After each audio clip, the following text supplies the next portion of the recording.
ఓం నమో వెంకటేశాయ.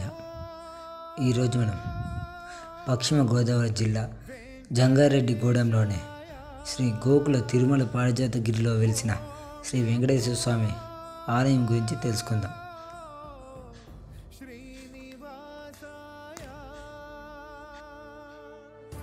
ఈ దేవాలయం ఆంధ్రప్రదేశ్ రాష్ట్రం పశ్చిమ గోదావరి జిల్లా జంగారెడ్డిగూడెంలోని తల్లా దేవరపల్లి ప్రధాన రహదారిలో ఉన్న 7 కొండలలో 6వ కొండపైన స్వామివారు స్వయంభూగా వెలిశారని అంటారు.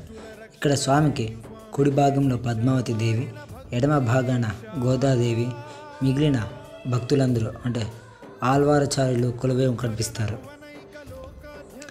ముందుగా ఈ ఆలయ చరిత్ర తెలుసుకున్నట్టయితే పశ్చిమ గోదావరి జిల్లా జంగారెడ్డిగూడెంలోని తల్లా దేవరపల్లి ప్రధాన రహదారి దగ్గర కనిపిస్తుంది. ఈ పట్టణానికి ఉత్తరముఖంగా ఉన్న 7 కొండల్లో 6వ కొండపైన స్వామి స్వయంభూగా వెలిశాడని అంటారు. ఇక్కడ స్వామికి కుడి భాగంలో పద్మావతి దేవి, ఎడమ భాగాన గోదాదేవి, ఆల్వరాచార్యులు కొలువై కనిపిస్తారు. ఈ కొండపైన ఈశాన్య భాగంలో క్షేత్రపాలకుడైన ఆంజనేయ స్వామి దక్షిణముఖంగా దర్శనమిస్తాడు. అంతేకాకుండా శ్రీనివాసుడు వెలిసిన కొండకు ఎదురుగా ఉన్న గిరిపైన గరుత్మంతుడు దర్శనమిస్తాడు.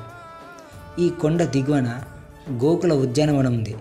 ఈ గోకుల ఉద్యానవనంలో లక్ష్మీదేవి, దుర్గాదేవి, సరస్వతీదేవి, గాయత్రీదేవి దేవతల ఆలయాలు, గోశాలలు ఉంటాయి. మెట్ల మార్గంలో గణపతి దేవుడు అంటే గణపతి, గోవిందరాజస్వామి, నటరాజస్వామి ఆలయాలు కూడా ఉంటాయి.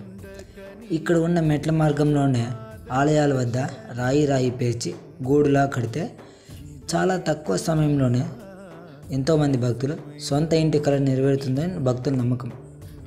ధనుర్మాసంలో గోదాదేవిని పూజిస్తే వివాహం జరుగుతుందని, ఆరోగ్యం, ఆర్థిక సమస్యలు తొలగుతాయని ఇక్కడికి వచ్చే భక్తుల నమ్మకం.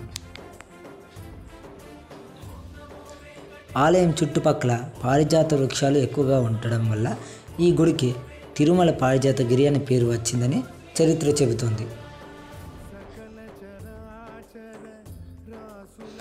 అంతేకాకుండా పూర్వం చిట్టయ్య అనే భక్తుడికి ఓసారి స్వామి కలలో కనిపించి ఈ పట్టణానికి ఉత్తర దిక్కున ఉన్న 7 కొండలలో ఒక కొండపైన పారిజాత వృక్షాల దగ్గర తన పాదాలు ఉన్నాయని అక్కడ ఆలయం నిర్మించమని చెప్పాడట. దాంతో ఆ భక్తుడు 7 కొండల్ని వెతికితే 6వ కొండపైన పారిజాత వృక్షాల మధ్య ఒక శిలపైన స్వామి పాదాలు కనిపించాయి. ఆ పాదాలు వెలిసిన శిలనే విగ్రహంగా మార్చి చిన్న మందిరంగా నిర్మించి క్రమంలో ఈ ఆలయాన్ని అభివృద్ధి చేసి కొండపైకి వచ్చే భక్తుల సహకారంతో మెట్ల దారిని నిర్మించారు.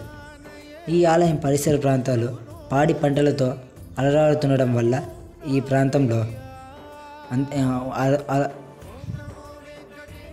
అంతేకాకుండా ఈ ప్రాంతంలో గోశాలలు కూడా ఉన్నాయి. కాబట్టి ఈ ప్రాంతాన్ని గోకులమని, వెంకటేశ్వర స్వామి వెలిసిన ప్రదేశం కావడం వల్ల తిరుమల అని, పారిజాత వృక్షాలు ఎక్కువగా ఉండడం వల్ల పారిజాతగిరిగా ప్రసిద్ధికి ఎక్కింది.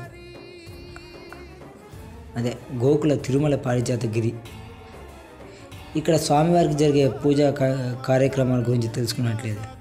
గోకుల తిరుమల పారిజాతగిరి వెంకటేశ్వర స్వామి ఆలయంలో బ్రహ్మోత్సవాలు, పవిత్రోత్సవాలు, కళ్యాణోత్సవాలు, అమ్మవార్లకు సార సమర్పణ, బాలభోగ నివేదన, తీర్థ ప్రసాద గోష్ఠి తదితర కార్యక్రమాలు నిర్వహిస్తారు.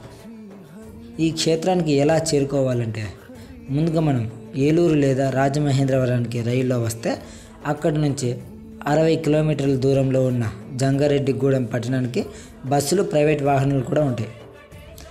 జంగారెడ్డిగూడెం బస్టాండ్ నుండి ఆటోల ద్వారా గుడికి చేరుకోవచ్చు. ఇంకా తెలంగాణ రాష్ట్రంలోని ఆశ్వారావుపేటకు ఈ క్షేత్రం 25 కిలోమీటర్ల దూరంలో ఉంది. అక్కడి నుంచి బస్సులు, ప్రైవేట్ వాహనాల ద్వారా కూడా చేరుకోవచ్చు.